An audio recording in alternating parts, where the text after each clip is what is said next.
Mainit nga ang usapan ngayon tungkol sa pagpapalit ng import ng Magnolia sakaling matalo pa din sila sa susunod nilang game, pero wala pa namang official statement ang Magnolia o si Coach L.A. Tenorio.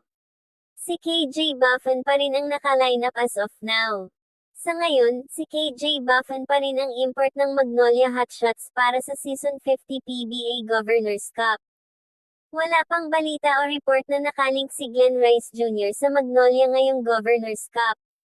Ang masasabi ko kung sakaling si Glenn Rice Jr. ang ipalit ng Magnolia kay KJ Buffon bilang kanilang import, ay fit sa sistema. Si Glenn Rice Jr. ay scorer at shooter na mas comfortable humawak ng bola. Kabaligtaran siya kay KJ Buffon na hindi primary creator. Kung nahihirapan ang Magnolia sa offense creation, mas makakatulong si Glenn Rice Jr. doon. Sa height limit ng PBA sa Governors Cup na 6'6" and below. Si Glenn Rice Jr. ay 6'6", so pasok siya. Si KJ Buffon kinuha ng Magnolia kasi bata, high IQ, at galing sa magandang IBL stint. Si Glenn Rice Jr. mas kilala na at may PBA at ABA experience na, pero mas volume scorer type. Depende kung gusto ng coaching staff ni Coach L.A. Tenorio ng import na magbubuhat ng opensa, o yung magko-complement lang sa locals. Sa ngayon mukhang binibigyan pa ng Magnolia ng chance si KJ Buffon na mag-adjust, 2 games pa lang naman. Usually nagpapalit lang teams ng import kapag 0-3 or 0-4 na at talagang hindi gumagana. Kung sakaling palitan si KJ Buffon ni Glenn Rice Jr. ngayong Season 50 Governors Cup, eto ang magiging pinakamalaking pagbabago para sa Magnolia. Magkaiba ang laruan ni KJ Buffon at Glenn Rice Jr. Si KJ Buffon, glue guy import. Hindi siya humihingi ng bola.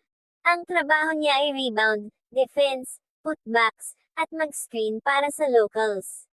Sa IBL stint niya nag-average siya ng 21.7 points, 11.4 rebounds, 7.6 assists siya pero sa PBA ginagamit siya more as finisher lang. Habang si Glenn Rice Jr. kilala bilang scorer at shooter. Mas kaya niyang gumawa ng sariling tira, mag-isolate, at magbuhat sa clutch. Ball dominant siya kumpara kay KJ Buffon. Ibig sabihin, magpapalit ng sistema. Kay KJ Buffon, locals muna mauuna. Kay Glenn Rice Jr., siya ang magiging number 1 option. Ang problema ngayon ng Magnolia, is 0-2 record sila at kulang sa go-to scorer pag nagkakaproblema. Si KJ Buffon nahirapan sa foul trouble sa debut at 15 points lang. Tapos 32 points siya versus Blackwater pero talo pa rin. Si Glenn Rice Jr. magbibigay ng instant offense. Pero mawawala yung rebounding at defense presence ni KJ Buffon na 11 plus rebounds sa IBL. Kailangan ni Ian Sangalang at Xavier Lucero mag-step up sa boards kung sakali. Sa chemistry at adjustment time. Ang Governors Cup nagsimula noong July 10. Maikli lang ang conference. Si KJ Buffon kakasali pa lang sa practice. Kung papasok si Glenn Rice Jr. ngayon, mas mabilis makapag-adjustment kasi veteran na siya at sanay sa pro leagues. Pero kailangan niyang aralin agad yung playbook ni Coach L.A. Tenorio. Sa positive effects, mas maraming tira, mas mataas ceiling sa scoring. Pwede maging difference maker sa close games.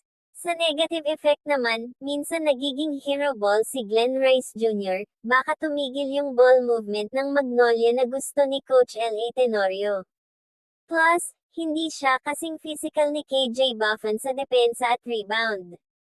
Para sa akin, magpapalit lang ang Magnolia kay KJ Buffon kung tuloy-tuloy ang 0-3 or 0-4 start, at gusto nila mag-shift from team play to import-led scoring.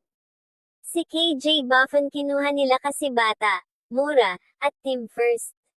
Si Glenn Rice Jr. kabaliktaran, scorer na pwedeng manalo ng laro mag-isa, pero mas mataas din ang risk.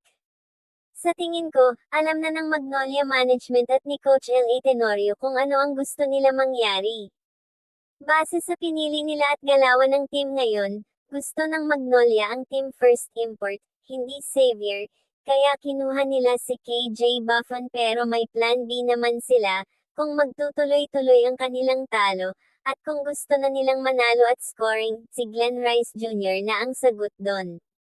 Sa tingin mo, kaya pa ba ni KJ Buffon itulak yung Magnolia sa playoffs? O kailangan na talaga ng bucket getter na tulad ni Glenn Rice Jr.?